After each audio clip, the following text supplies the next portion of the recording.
Le score. Le score. Vous devez cru et comprendre que nous aurions un entretien tête-à-tête. 18h30, 20h sur Radio Nova. Sur Radio Nova. Bon, à mon tour maintenant. On a écouté vos classiques, on va écouter les miens. Avec Charline Roux. Bienvenue dans le score sur Nova, votre rendez-vous fait de musique et de conversation avec aujourd'hui une autrice dont on a appris cette semaine qu'elle faisait partie de la première sélection pour le prix Goncourt. Rien que ça. Elle vient nous parler de son 8e roman, Tressaillir, et elle, c'est Maria Porcher. On la retrouve juste après l'actu du jour. Le score. L'actu du jour.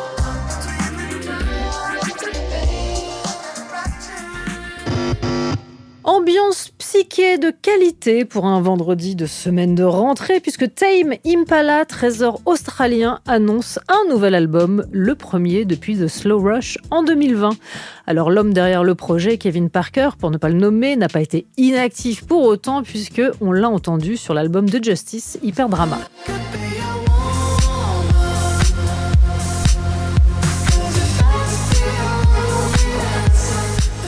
Le 5e album de Tame Impala s'appellera Dead Beat, soit bon à rien, en argot anglo-saxon, puisque Kevin Parker a expliqué qu'il s'y livrait à une introspection pas complètement flatteuse, dissection de mauvaises habitudes et autosabotage au programme. Un disque musicalement inspiré par la Bush Doof culture, phénomène consistant à laisser aller son esprit et le reste de ses membres aussi, au son d'une musique électro balancée de préférence dans des grands espaces reculés. Une première ambiance avait été dévoilée cet été avec le titre End of Summer.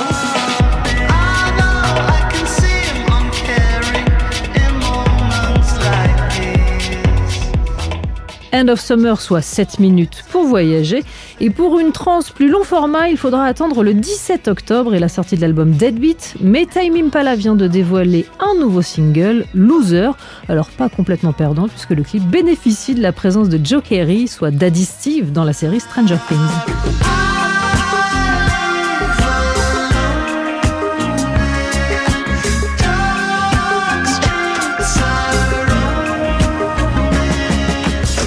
Et pour entendre Loser en entier et en profiter, c'est dès demain dans le Grand Mix sur Nova. Dans un instant, on retrouve Maria Porcher pour parler de son nouveau roman, Tressaillir, paru chez Stock. Juste avant, on écoute Ichon. Le score. Jusqu'à 20h sur Radio Nova. Ichon sur Nova avec la beauté des mots. En cette semaine de rentrée, combien de mômes, tous, qu'ils soient minots ou au lycée, ont dû répondre à la question « Et qu'est-ce que tu veux faire dans la vie ?» Car oui, l'école est aussi une course d'orientation. Mon invitée, elle, avait un projet, ou en tout cas une ambition, plus ou moins avouée, faire, je cite, Michel Audiard, tout attaché. Une belle profession qui, j'imagine, consiste à travailler le verbe avec virtuosité. Je ne sais quelle filière parallèle elle employait, mais en ce qui concerne la maestria de la phrase, la mention très bien s'impose. Et l'admiration n'est pas la seule émotion qu'imposent ces romans, mais ça, c'est tout à fait perso. Champion, toutes les femmes sauf une, Feu, Western, prix de Florent 2021, pour n'en citer que quelques-uns. Le 8e roman s'appelle Tressaillir, il est paru chez Stock, il figure parmi la première liste des Goncourables, et c'est la moindre des choses. Bonjour Maria Porcher. Bonjour. Et merci de venir dans le score. Pour une raison qui m'échappe complètement, je me suis amusée à regarder la signification du 8. Je suis donc allée voir le profil numérologique du 8 d'après le site du L. Parce que c'est pas courant ça. Et alors ? Eh bien, figure-toi, c'est un bélier lancé à pleine vitesse. Il brise les obstacles sans chercher à les contourner. Et je me suis dit que ça me semblait tout à fait adapté au roman. Oui, parce que moi, le bélier, non, mais pour le roman, en tout cas, plus gracieuse. Il y a quelque chose de cet ordre-là. J'aime bien. Dans ta bibliographie. Le bélier, il défonce. Ouais, on est d'accord. Il passe. Donc allez, on prend. Ouais, on prend. Il y a une question rituelle dans cette émission. Quelle place prend la musique dans ta vie de tous les jours ? Alors, elle en prend beaucoup quand j'écris parce que j'ai une bande son par personnage.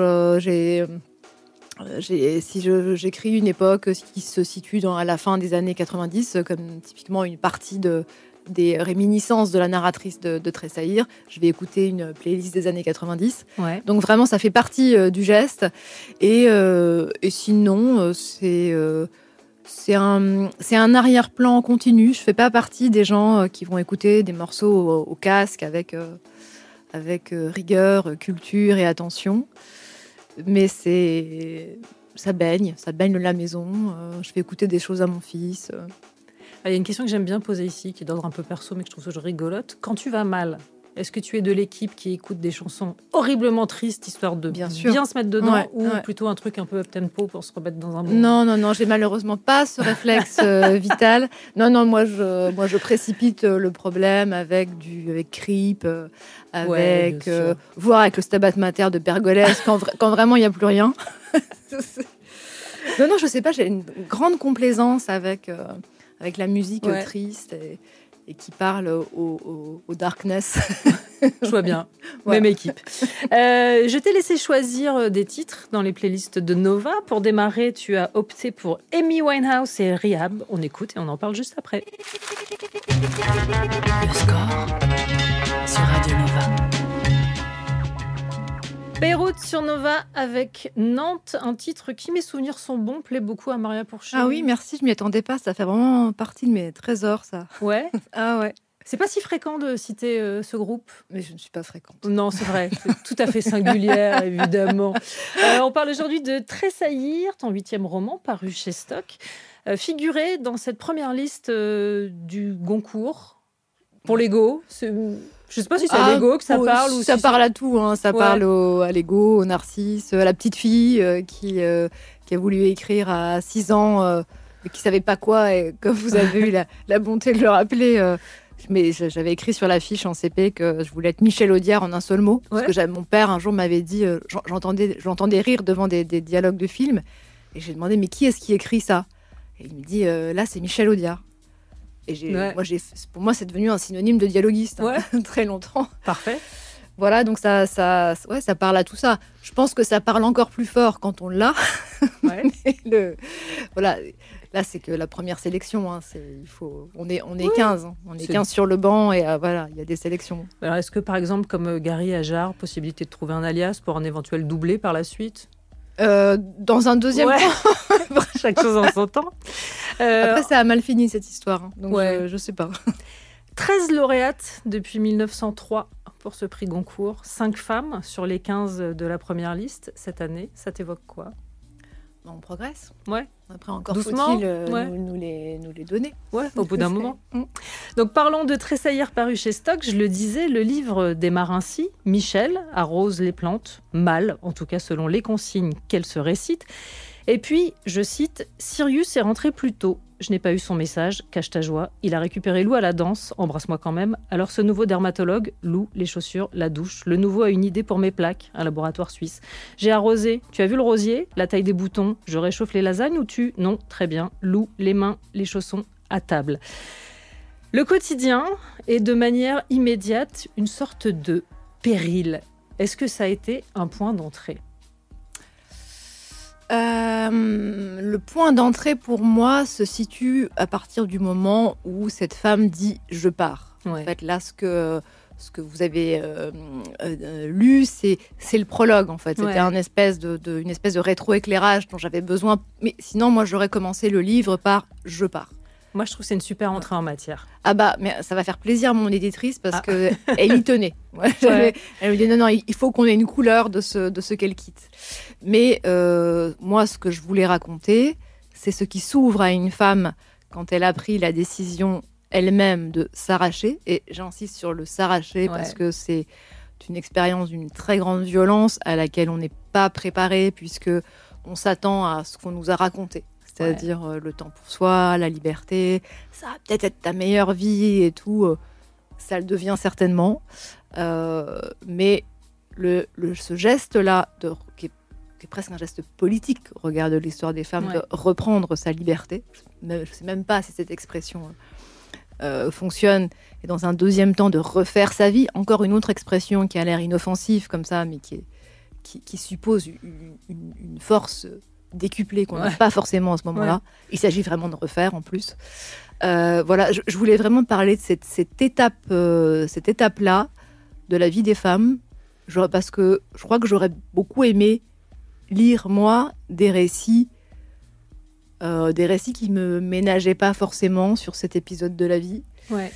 Alors, ce n'est pas mon histoire, c'est pas un texte autobiographique.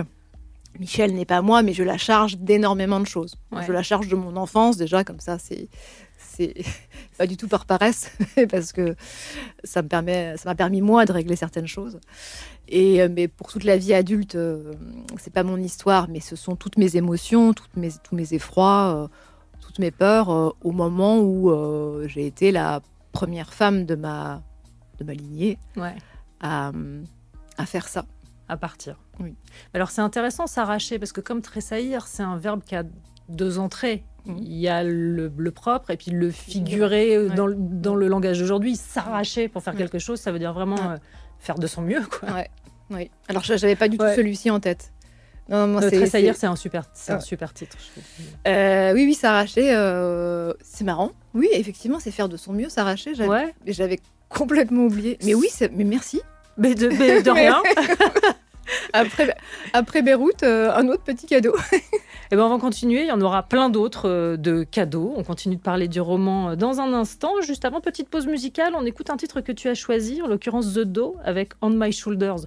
On va dire que tout ceci est très littéral quand même. Sur mes épaules, on parle d'arrachement, on parle de pression. Bon, ça va continuer. Le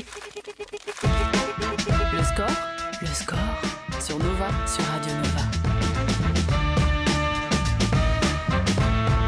Avec Charline Roux. Les Scopes sur Nova avec Exotica et toujours en compagnie de Maria Pourchet. On parle de ton nouveau roman, Tressaillir, paru chez Stock. On le disait, c'est un roman sur l'arrachement. Michel, l'héroïne, s'extrait de sa famille. Alors ça m'a fait vraiment cette sensation-là. C'est-à-dire qu'on nous martèle assez régulièrement et de manière très froide que 46% des mariages se terminent par un divorce. C'est un chiffre hyper froid qui est rendu presque banal. Mais la grande force du roman, c'est de constater la violence de cette décision, en fait. Ça n'a rien d'anodin, ça n'a rien d'un chiffre froid. Et surtout de se rendre compte des répercussions de l'intérieur. Faire du romanesque avec cette matière-là, déjà, je dis chapeau bas, mais surtout, c'est quel genre d'effort ? Alors, j'ai envie de te dire qu'avant l'effort, c'est une nécessité. Ouais. Donc, qui, dans un premier temps, calme un peu l'effort. On écrit un livre au moment où... ce genre de livre, au moment où on porte quelque chose qui est possiblement en train de nous intoxiquer ou de tourner à l'obsession ou de nous obséder, qui est une matière qui produit de la culpabilité, parce qu'encore une fois, moi, c'est ce que j'ai fait dans une famille où d'habitude, c'était les hommes qui partaient. Ouais. Moi, j'ai toujours vu que des hommes partir. J'ai fait ce geste et j'ai découvert ensuite à quel point la famille, c'était le barycentre, à quel point j'étais conditionnée par ma situation de femme, pas mariée, je ne suis pas mariée, mais c'est tout comme, de femme mariée qui a un foyer, etc. À quel point socialement, psychiquement, c'était moi, en fait. Et quand on se retrouve dépouillé de tout ça, dans un premier temps, il n'y a pas autre chose, il n'y a rien. Ouais. Et c'est pas vivable, en fait, on ne sait plus faire ça, ou alors... on ne sait plus faire ça seul. Et on se retrouve dans des situations assez humiliantes où on se dit mais je pourrais jamais rien. Enfin, je pourrais pas me débrouiller sans un mec en fait. Toute seule à 40 ans dans la nature, super, bravo. C'est insupportable de se dire ça. Hein. On a l'impression d'avoir échoué. Quoi. Bien sûr. Alors qu'en fait le but c'était de progresser. Quand on se dit ça, on se dit mais on est en 62 quoi pour avoir. Ouais. Avant, c'est-à-dire 62 avant que les femmes aient leur compte en banque. Quoi. Tout à fait. Et donc ça renvoie à des imaginaires ancestraux comme ça. Donc c'est dur quoi. Et du coup j'ai perdu le début de ta question. Oui, l'effort, c'est ça. Oui. L'effort. J'entends effort, pas seulement d'écriture, mais c'est-à-dire que forcément, je pense que ça secoue des choses. Et... Dans un premier temps, ça les secoue et mais comme ça les met dehors, ça leur donne une forme.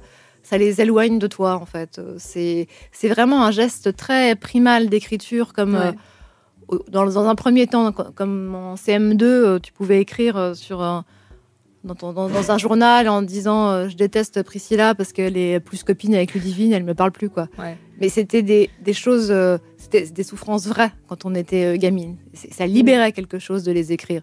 J'ai retrouvé un peu là-dedans de ce geste au début, et après, comme dans la suite du roman, comme il s'agit d'écrire aussi la restauration, le retour à la joie de Michel, qui va revenir sur tout ce qui a... Elle est le produit de certaines histoires, et pour aller mieux, elle est obligée de revenir sur ces histoires. De retourner dans son passé. Voilà, de se cogner quelques spectres, de revenir là où elle était née.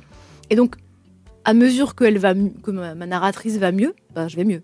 Ouais. Et donc, la fin de ce livre était joyeuse.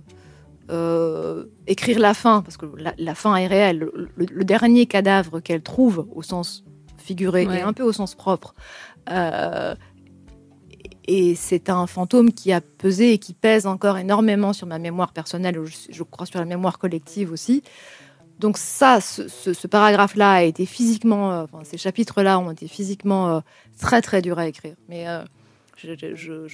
Je précise que l'héroïne retourne dans les Vosges et que je ne vais pas reciter le fait divers qui a marqué les esprits et je crois vraiment toute une génération, mais il y a quelque chose de cet ordre-là. Voilà, elle retrouve une hantise et comment cette hantise a fonctionné sur son rapport au monde et surtout sur son rapport à la peur.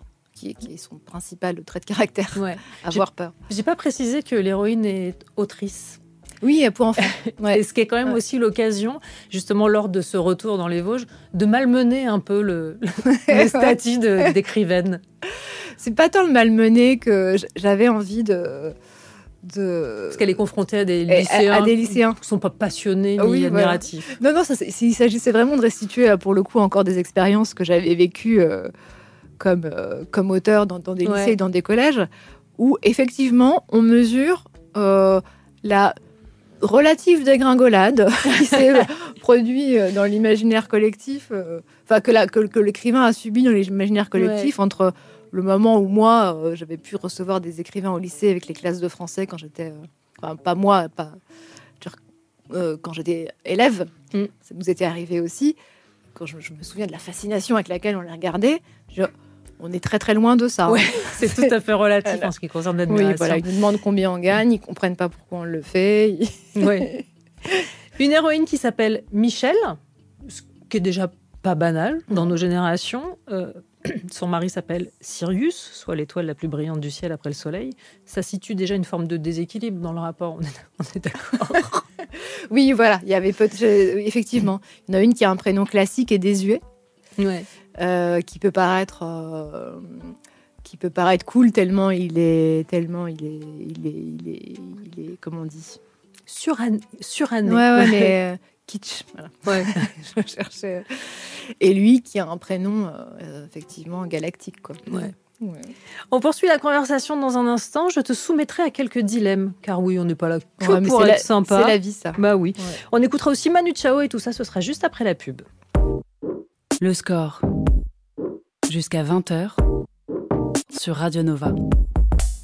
Manu Chao sur Nova Clandestino, le choix de Maria Pourchet. Pourquoi Manu Chao ? Je m'y attendais pas, mais quand je l'ai trouvé dans votre playlist, j'ai craqué. Ça, c'est vraiment la Madeleine de nos 18 ans, quoi. Ouais. Il venait, Manu Chao, avec sa voix, avec ce qu'il racontait, il venait répondre aux questions de cet âge, quoi. Pourquoi le racisme ? Pourquoi encore le sida ? Un peu comme Louise Attaque.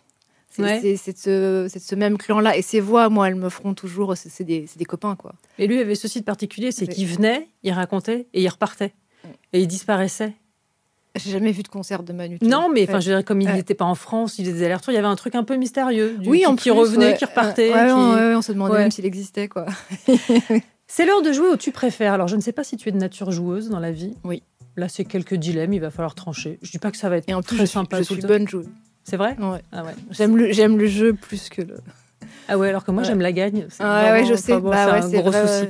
Non, je sais pas, mais je sais qu'il y a 2 clans et c'est pas facile. Ça doit pas être facile pour les gens qui vivent avec toi. Ah non, et je crois que le pire du pire, c'est à l'issue d'une partie que j'ai perdue, quand quelqu'un me dit « Mais t'as bien joué ». Non, si j'avais bien joué, j'aurais gagné. En fait, c'est tout à fait logique. Alors, allez, on va commencer. Catégorie auteur sur grand écran. Tu préfères Truman Capote par Bennett Miller, incarné par le regretté Philip Seymour Hoffman, ou Virginia Woolf dans The Hours de Stephen Daldry, incarné par Nicole Kidman. Ah, Virginia Woolf. Ouais. Par Kidman. Ouais, oui. Ouais. Alors, il m'en reste des images mentales de Kidman en Virginia Woolf. Ouais. C'est comme ça. Comment tu t'expliques, toi, la fascination que le ciné a pour la figure de l'auteur ou de l'autrice ? Pour ça, déjà, celle-ci, elle est tragique, ouais. Elle est anachronique, parce qu'être Virginia Woolf, à l'époque où elle vit, Et puis, c'est des figures de tentatives d'émancipation. C'est pour ça que je dis tragique, parce qu'on sait comment ça finit. Ça finit par un suicide. Et puis, c'est des figures de femmes qui s'opposent à l'institution, à l'establishment, au patriarcat. C'est très inspirant, surtout aujourd'hui. Et puis, ça soit dit pour Virginia Woolf, mais pour les écrivains, j'imagine qu'on ne sait pas grand-chose d'eux. Donc, c'est mystérieux. J'imagine que pour certains, c'est sexy. Mais je suis rarement satisfaite de l'image qui est rendue de l'écrivain. C'est toujours... c'est tellement romantique au regard de la réalité domestique que ça peut être, quoi. Comme si ça place l'écrivain dans une espèce d'Olympe que personnellement je ne fréquente pas et qu'aucun de mes amis fréquente. On a vraiment les mêmes embarras, les mêmes... Voilà, la différence c'est qu'on n'est pas salarié par définition. Et encore, il y en a qui le sont par ailleurs. Mais voilà, oui, il est fantasmé, l'écrivain. Et, voilà. Je poursuis avec mes dilemmes impossibles. Tu n'as plus que 2 livres à ta disposition. Tu ne peux en garder qu'un. Le château de ma mère de Pagnol ou L'homme qui plantait des arbres de Giono. L'homme qui plantait des arbres. Ouais. Alors, il n'y a pas eu l'ombre d'une hésitation.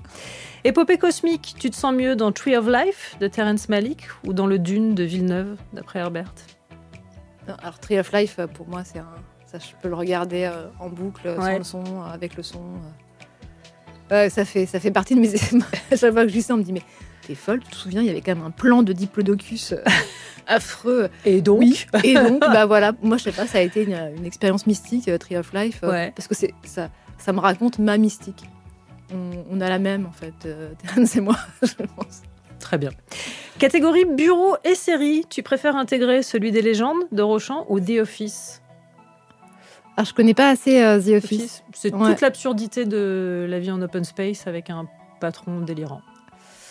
Je préfère l'open space parce que je suis pas très aventurière, moi. Alors, le bureau des légendes de Rochant, c'est un coup être envoyé en Irak ou je sais pas où. Je préfère ou pire. Voilà. Enfin, à l'époque, ils partaient en Irak. Non, The Office. Je parle de vie de bureau parce que ça a été un sujet à un moment aussi je sais. que tu as observé vraiment avec attention. Catégorie animal de compagnie de fiction. Tu adoptes chez Téléchat ou tu adoptes Dagobert, le chien du club des 5? Ah non, le Téléchat. Formidable. C'est rare, Téléchat. C'était quelque chose de très absurde. Oui. Très intelligent. Ça te parle? Ah oui, l'absurdité. C'est cet humour des années 60, c'est les années 80, Téléchat. Moi, je le vois dans les années 80, mais il existe depuis... Oui, bien sûr. Ouais. C'est intelligent. Ouais. Pour poursuivre dans la catégorie animalière, nouvelle pause musicale, on écoute les Cure avec Love Cats. Le score sur Nova, sur Radio Nova. Avec Charline Roux. Gainsbourg sur Nova, la balade de Mélodie Nelson dans la playlist de Maria Pourchet. J'ose à peine te demander pourquoi lui. Ah bah pourquoi lui? Parce qu'il n'y en a pas d'autres, quoi. Il n'a pas encore été remplacé. Donc... Ah oui, c'est le nouveau Gainsbourg. On nous envoie un parent. Voilà, en fait, on nous envoie un parent. C'est toujours le même, c'est toujours l'original. Donc continuons à l'écouter. C'est le moment de l'émission où je reviens soit sur un moment marquant, soit sur une voix susceptible de te parler. C'est précisément une voix de cet ordre-là que j'ai choisi aujourd'hui. Vous me demandez de raconter un peu ma vie. Sous prétexte que j'en ai une, je n'en suis pas tellement sûr, parce que je crois surtout que c'est la vie qui nous possède. Après, on a l'impression d'avoir vécu, on se souvient d'une vie à soi, comme si on l'avait choisie. Personnellement, je sais que j'ai eu très peu de choix dans la vie, que c'est l'histoire, au sens le plus général et à la fois le plus particulier et quotidien du mot, qui m'a dirigé, qui m'a en quelque sorte embobiné. Romain Gary, dans une archive de Radio-Canada, je me suis demandé à l'écouter, est-ce que la vie de l'auteur se doit d'être romanesque, elle aussi? Alors, quelle vie n'est pas romanesque? Non, mais... la mienne, Maria, vraiment. Mais elle pourra faire... elle pourrait... romanesque, qui peut faire l'objet d'un roman. Oui. Je veux dire, prenez le roman à partir des années 70, c'est sûr. Si on parle de Gary, de la vie de Gary, oui, c'est une vie romanesque qui donne romanesque au sens rebondissement, aventure, échec, succès. Mais non, moi je pense que toute vie est sujette à roman et les meilleurs romans, c'est les vies minuscules. Ouais. Enfin, ouais, c'est pas. Prenez Michon, plein d'auteurs de chez Minuit, et on parlait de Giono tout à l'heure. Giono ne s'inspire pas il s'inspire de certaines trajectoires paysannes de la fin du XXe, du XXe, du début du XXIe. En soi, elles ne sont pas romanesques. Ouais. En soi, la vie de Thérèse dans Les âmes fortes, elle n'est pas romanesque. Donc, voilà, je ne sais pas si c'est une réponse. Mais c'est marrant, la voix. Si, elle me va. Je pensais qu'on allait parler de la voix de Gary. Et On peut aussi. je me disais, en l'écoutant, à quel point c'était pas juste s'il avait une voix qui lui ressemblait pas. Il a une voix C'est-à-dire grasse, compassée, avec quelque Ouais. chose d'un peu bourgeois. C'est pas lui. Genre, il a une voix qui ressemble à la figure de l'écrivain gaulliste de droite qui lui a fait beaucoup de mal et à laquelle il ne se résume Ouais. absolument pas, mais tellement pas, quoi. Et c'est, voilà, j'ai toujours trouvé que sa voix le desservait. Et Les Enchanteurs de Gary, c'est vrai que ça a été ton premier éblouissement littéraire? Alors, c'était pas littéraire, c'était presque religieux, Ouais. parce que c'était pas pour la langue. Les Enchanteurs, ça raconte. Je l'ai trouvé dans la voiture de mon père quand j'étais au lycée, à un moment où j'étais très nos futurs, où je pensais que la vie ne serait que dépression. Bref, voilà. Et ce moment où on a besoin d'un plus grand que soi. Ouais. Alors, j'avais été élevée dans la religion catholique, mais bon, rapidement, ça n'avait pas suffi. Ni la musique, ni ne représentait ce plus grand que soi. Et j'étais pas amoureuse. Et je l'ai trouvé chez Gary, dans ce petit personnage qui est Fosco Zaga, qu'on découvre enfant, et qui, par amour pour quelqu'un, par amour pour sa belle-mère, passons, qui meurt quelques pages plus tard, il promet d'être éternel pour pouvoir faire vivre son souvenir à travers tous les siècles de l'histoire d'Europe. Et en gros, c'est une fable qui met en scène la première conviction de Gary, que le réel, c'est une proposition, en général minimum, déprimante, voire catastrophique, hein, Ouais. parce qu'il dit le réel, c'est Auschwitz, en fait. Hein, donc, lui, il écrit entre les années 50 et les années 80. Donc, le réel, il faut se l'inventer un peu mieux. Il faut... donc, une fois, c'est une idée très simple, mais vraiment, elle m'a fait psychiquement survivre Ouais. à un moment. Je me dis, ah oui, c'est pas parce qu'il se passe ça, que le contexte c'est ça, que les autres c'est ça, que c'est ça ma vie en fait. La vie intérieure, ce que j'en fais, ce que je me raconte, ce que j'écris, quand j'écrirai, c'est... Après tout, pourquoi ça serait pas ça le réel ? Pourquoi on me l'impose ? Enfin, je sais pas si c'est clair, mais Si. à mes yeux d'adolescente, j'avais vraiment trouvé la marche à suivre une fois pour toutes, quoi. Et je l'ai jamais... c'est pour ça que je dis que c'était religieux. Et adolescente, t'écrivais régulièrement déjà? J'écrivais les devoirs qu'on nous demandait. Ouais, mais pas de figure libre, pas de... Non, j'osais pas. J'osais Ouais. pas. Les concours de nouvelles, on me disait, ouais, il faut les faire et tout. Mais moi, j'avais tellement peur de me faire recaler. Et je me savais fragile. Donc je me dis, Ouais. si je fais un concours de nouvelles et qu'on me dit qu'en fait, c'est pas bien, je vais plus avoir de rêve. Je vais plus avoir d'horizon. Et donc, je me contentais de me lâcher vraiment sur les rédactions et les dissertations en philo, en français. Et d'ailleurs, j'en ai gardé une passion pour la contrainte. C'est vrai? Ouais. Ah ouais? Ouais, que ce soit des contraintes de consigne, des contraintes de taille. Pour moi, il n'y a pas d'art sans ordre, sans format, sans... Tu t'en mets sans des des- contraintes quand Ah t'écris? oui. C'est vrai? Ouais. Waouh. Ah non, je suis incapable de laisser, comme on dit, toutes ces analogies un peu débiles, de laisser aller la plume, Ouais. comme si on écrivait. Bon, on parlait d'images Ah non. fantasmées, hein, Oui, de voilà. l'auteur, Non, donc non, autant oui, y ouais. aller. Ouais. Voilà, donc ça, j'en suis incapable. Non, mais il faut que ça soit structuré, qu'assez tôt dans le récit, je sache où je dois aller. Ça me laisse complètement Mais- en admiration et Mais non, c'est plus facile perplexe. comme ça. Ah ouais? Moi, Bah, ce que j'admire, c'est les gens qui se jettent dans un fleuve et qui disent bah, je sais pas ce que j'écris, je sais pas quand ça sera fini, je sais pas de quoi ça parle. ouais. Limite, je les crois pas, d'ailleurs. Parce que c'est vrai que ça fait scolaire ce que je dis, de dire bah voilà, non, moi j'ai tant de jours d'écriture, parfois je veux pas que je sais qu'un chapitre les chapitres vont être globalement de la même taille et sauf exception, je sais que cela, je pense à l'énonciation avant, parce que je pense au lecteur en fait aussi. Ouais. Mais je pense qu'en fait on est beaucoup plus comme ça, mais que beaucoup ne l'avouent pas pour correspondre à ce fameux fantasme. Ouais, évidemment. Dans quelques instants, je vais faire appel à tes souvenirs musicaux. Ce sera pas douloureux, vraiment. Et juste avant, on écoute Air avec Kelly, Watch the Stars. Le score sur Radio Nova. Zao de Sagazan sur Nova au travers et Zao de Sagazan dans la playlist de Maria Pourchet. Pourquoi Zao de Sagazan ? Unique, hein. Ouais. J'ai toujours du mal, moi, à parler de ce qui m'émeut. Une voix, être une ému, voix, c'est des déjà, textes. c'est déjà je me dis, bon. cette fille, on adorerait la rencontrer. Elle doit pas être décevante, quoi. Ouais. Donc, j'adore la rencontrer à chaque fois en l'écoutant. Elle a quand même un talent fou. Ah oui. Et puis vraiment en pressant une hauteur de vue, quoi, quelque chose. Elle vend pas de la soupe, quoi. C'est vraiment. Il y a quelque chose d'intransigeant, d'engagé. Ouais. Non.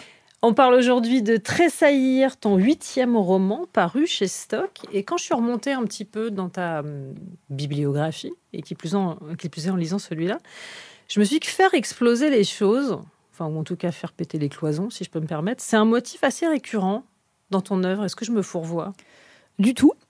Moi-même étant quelqu'un de tempéré, de civilisé, j'ai vraiment appris que une femme, ça se tient.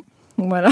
Donc, il me faut un espace où hurler, taper, peut-être détruire, redécorer. Ouais. Et c'est le livre. Et je crois aussi que ma voix littéraire, je pense que c'est ma voix adolescente. C'est bien de la laisser s'exprimer. C'est bien. Si elle n'a pas eu la chance de le faire. C'est exactement ce qui s'est passé. Ouais.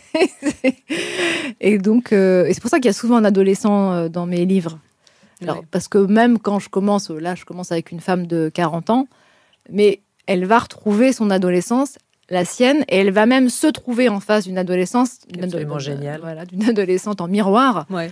Qui va la regarder finalement avec les yeux qu'elle-même aurait pu avoir en 97, sauf que là on est en 2025 quand la gamine la regarde en disant mais pauvre femme, quoi. J'ai adoré faire cet exercice un peu d'autoflagellation, voilà, où c'était moi adolescente qui me regardais, mère de famille sur les rotules. Et l'adolescence, on va y retourner grâce au petit questionnaire musical de l'émission. L'idée, c'est de répondre du tac au tac. C'est un blind test, parce que c'est un blind test, je suis nulle. Non, c'est pas un blind test. Ça fait vraiment appel que à je tes partais souvenirs. là. Non. Pas une humiliation de plus. Reste. La première question, c'est le titre qui symbolise le mieux l'enfance, ou en tout cas la tienne. Le titre dans mes livres ? Non, un titre musical, une chanson qui t'évoque ton enfance. Une chanson qui m'évoque mon enfance, Pierre Bachelet, en l'an 2001, quand tu auras 20 ans. Bien sûr. Une chanson, la chanson de ton adolescence. La chanson de mon adolescence, donne-moi un âge. Je sais pas, on va dire 16 ans. La chanson de mon adolescence à 16 ans. Non, Louise Attaque, c'est 2 ans après. 16 ans. Oh là là, 16 ans, c'est compliqué. Je cherche. Ah si, il y avait un Goldman que j'ai mis à la fin du livre. Non, c'est pareil, c'est avant ça. Ah, mais 16 ans, j'ai un trou noir. Même, alors, ça peut être un an avant, un an après. Bon, alors un an après, on va dire ton invitation. Louis Attaque de Roussel, ouais. Ton hit de karaoké. Mon hit de karaoké, ça a longtemps... ça va pas être original, le chanteur de Balavoine. Ouais. Parce que ça, c'est pareil, ça fait du bien. On peut crier. Partout dans la rue, je veux qu'on parle de moi. Voilà. On peut hurler des choses comme ça. C'est quand même très, très décomplexé. Très libératoire. Ouais. Le titre qui te propulse immédiatement sur la piste de danse. Il y en a plein, mais je les reconnais jamais. Moi, c'est pas tellement les titres, c'est les gens avec qui je suis. Non, il y en a plein. Et alors, le titre ou le genre musical qui te fait en revanche immédiatement sortir de la piste de danse. Certains titres de disco pourris, autotunés. Enfin, quand j'entends pas de la musique, quoi. Quand j'entends des espèces de sons de synthèse, je sais même pas à quoi ça correspond. Voilà, comme un vieux. Ouais. Mais quoi? Mais qu'est-ce que c'est? Mais ce n'est pas de la musique, enfin. Mais enfin, quel est ce bruit? Ta chanson de comédie musicale préférée? Alors, Que ce soit au cinéma, sur scène, sur album. Je connais des comédies musicales. C'est pas une obligation. Ah non, tu sais, il y avait les films de Christophe Honoré à une époque. C'est pas de la comédie musicale, mais c'est des films chantés. Ouais. Et il y a le premier album. Alex Baupin. Ouais. Et je vois, c'est Louis Garrel et Ludivine Sagnier qui chantent. Et alors, cet album-là, c'est vraiment mon album de comédie musicale. Je l'ai énormément écouté. Très bien. Et enfin, c'est la catégorie pénible. La chanson dont tu as un mal de chien à te débarrasser une fois qu'elle tourne sans que tu lui aies demandé dans ta tête. Ah bah c'est justement Quoi de Jeanne Birkin. Ah ouais? Quoi? Notre amour fou resterait que... Descendre. Ouais. Alors vraiment, c'est ce qu'on appelle boucler la boucle. Et je ne peux que vous conseiller sur ce sujet. Tressaillir, le 8e roman de Maria Pourchet, paru chez Stock. Merci 1000 fois d'être venu faire un tour sur Nova. C'est une joie de vous voir. On croise les doigts, tout ça. On fait des petites danses de je ne sais pas quoi d'ailleurs. De la joie déjà en lisant et après de la pluie. Ouais. Et Maria, j'annonce aussi qu'on te retrouvera samedi 13 septembre à 16h30 en rencontre dans le cadre du livre Sur la place. Ce sera à Nancy, soyez au rendez-vous. Merci encore et il est grand temps de retrouver David Blo et le Nova Club.